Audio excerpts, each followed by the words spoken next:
जय हिंद दोस्तों, स्वागत है आपका ऑपरेशन ऑफ जीएस के इस चैनल पे। मैं आपका दोस्त आदर्श आज लाया हूँ आपके लिए part third of Indus valley civilisation.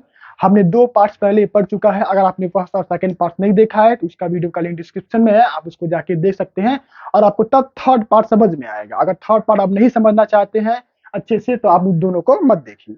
देखिए, आज हमारा थर्ड पार्ट है agriculture of Indus valley civilisation, यानी कि जो कृषि का तरीका था सिंधु घाटी सभ्यता में वो कैसा था। तो उसके कुछ पॉइंट्स के बारे में इस वीडियो में हम चर्चा करेंगे और उसके बाद देखेंगे उसकी इकोनॉमी कैसी थी और उसके बाद इंडस वैली सिविलाइजेशन डिक्लाइन कैसे हुआ, थ्योरी क्या थी, उसकी प्रिडिक्शन क्या थी, क्यों वो खत्म हो गया सिंधु घाटी सभ्यता। देखिए, the Harappan villages mostly situated near the flood plains produce sufficient food grains. It means that जो हड़प्पा सिटी बसे हुए थे वो किसी नदी के किनारे बसे जहां पे बाढ़ आती थी। जाहिर सी बात है, जितनी भी सभ्यताएं पनपी वो किसी न किसी नदी के किनारे बसी, तो हड़प्पा भी नदी के किनारे बसा हुआ था। लेकिन जब नदी में बाढ़ आती थी तो उसके पानी जो वाटर बॉडीज थी, कैचमेंट एरिया, उसके आसपास चारों तरफ पानी भर जाता था, जिससे वो आसपास की खेती करने में बड़ी आसानी होती थी लोगों को। अब हम देखते हैं हमारे सेकेंड पार्ट। ये जो सारी वीट या बाजरा हो गया, राई हो गया, आपका मस्टर्ड होगा, ये सब ज्यादातर चीजें थी जो इंडस वैली सिविलाइजेशन में उगाई जाती थी, लोगों के द्वारा खाया जाता था। उसके बाद देखते हैं millets are also found from the site of the Gujarat while rice use were relatively rare. मतलब माइल्स मिलते थे वहां पे गुजरात के साइड हो, लेकिन जो राइस यानी कि जो चावल था ये बहुत ही रेयरली पाया गया कि उस समय लोग चावल उगाते थे। तो ये था हमारे 3 पॉइंट्स। अभी हम आगे और 3 पॉइंट्स देखते हैं। अब हम देखते हैं कुछ और पॉइंट्स के बारे में।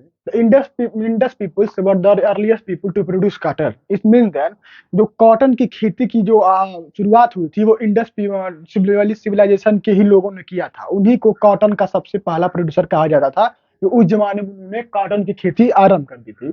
उसके बाद हमारा दूसरा पॉइंट है most Harappan sites are located in the semi arid lands where irrigation was probably required for the agriculture. It means that जो हड़प्पन साइट्स जो बसी हुई थी, मोस्ट हड़प्पन साइट जो थी वो सेमी एरिड लैंड थी। इट मीन दैट सूखी हुई मिट्टी का मतलब थोड़ी नमी थोड़ी सूखी हुई मिट्टी थी। अगर आपने सॉइल चैप्टर नहीं पढ़ा है तो उसका वीडियो का लिंक डिस्क्रिप्शन में है, आप उसको जाके देखेंगे, आपको समझ में आएगा कि arid soil, peaty soil, saline soil, mountain soil, alluvial soil, red soil, black soil, एल्ड्राइड सॉइल सब क्या होती हैं, आपको बहुत अच्छे से समझ में आएगा। उसके प्रॉपर नोट्स भी हैं। तो वो इस साइड बसे हुए जिसके उसको पानी की जरूरत थी उसकी सिंचाई के लिए। Trace of camels were be found in the Harappan sites of सॉर्टिंगटम या सॉर्टुगुली बोलिए आप इन द अफगानिस्तान। कैमल का इस्तेमाल किया जाता था। उस जमाने के लोग इतने सक्षम थे कि वो कैमल का इस्तेमाल अपने ट्रांसपोर्टेशन या ट्रेवल्स के लिए करते थे। इसका ये मीन्स हो गया, but not in the Punjab and Sindh. लेकिन इंडस वैली सिविलाइजेशन में इसका प्रमाण नहीं मिला। उस साइड तो मिला, अफगानिस्तान का जो साइड था आप अपना इंडस वैली सिविलाइजेशन का, क्योंकि वो पूरा पाकिस्तान का था, अफगानिस्तान के साइड होता और कुछ पार्ट इंडिया में था, कश्मीर और गुजरात से लेते हुए, इन पार्ट्स पंजाब को लेते हुए। तो पंजाब और सिंध में कैमल्स के प्रमाण नहीं मिले, लेकिन अफगानिस्तान साइड में हमें कैमल्स के मिले प्रमाण की यहाँ पे लोग कैमल्स का इस्तेमाल करते थे। तो ये था हमारा कुछ इंपॉर्टेंट पॉइंट्स आपका इंडस वैली सिविलाइजेशन के एग्रीकल्चर के बारे में। अब हम देखते हैं उसकी इकोनॉमी, वो कैसे व्यवसाय करते थे, और उसका हम अगला देखते हैं। अब हम देखते हैं इकोनॉमी कैसी थी, यानी कि उनका पैसे का लेन देन कैसा था इंडस वैली सिविलाइजेशन में।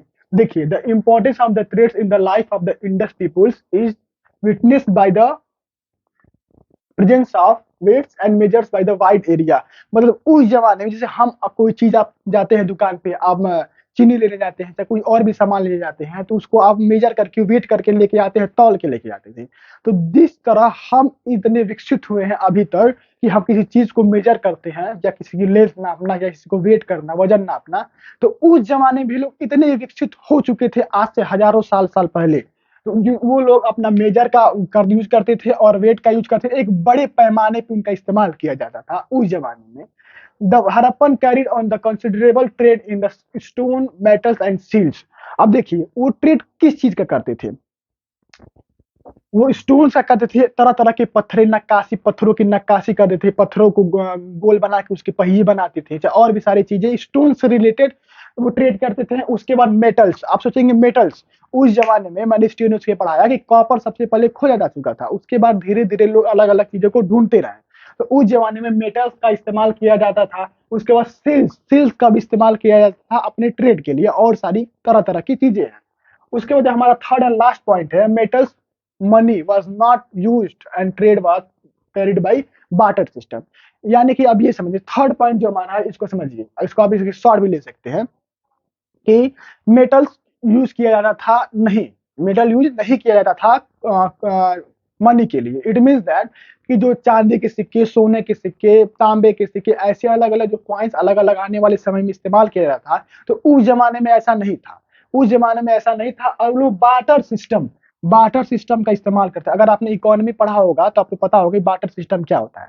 देखिए बार्टर सिस्टम होता क्या है, जैसे पुराने जमाने में क्या होता है, अगर आप गांव के हैं तो आपको पता होगा कि जैसे मान लीजिए कोई आइसक्रीम बेचने आया, चाहे कुछ और तरबूज बेचने आया, तो हम लोग करते क्या थे कि घर पे जो अनाज होता था उसको हम उतने पेमेंट पे अनाज दे देते थे और उससे हम आइसक्रीम ले लेते थे।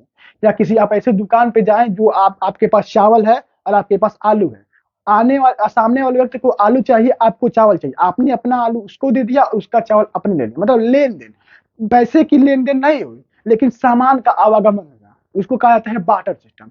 तो ये था economy of Indus valley civilisation.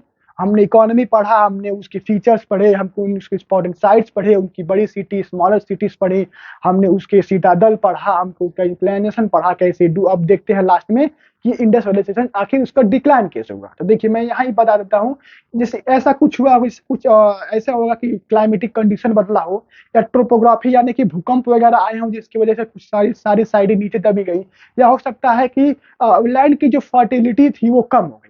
क्योंकि अगर इंडिया के किस हिस्से में लोग रहते थे, अगर पूरे भारत दुनिया के बारे में तो लोग जानते नहीं थे, तो उतनी उनको समझ नहीं थी उस समय, वो सोचते थे कि जितना भी दुनिया है वो यही है।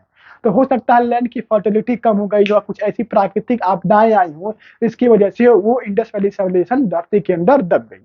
तो ये था हमारा complete knowledge Indus valley civilisation के बारे में।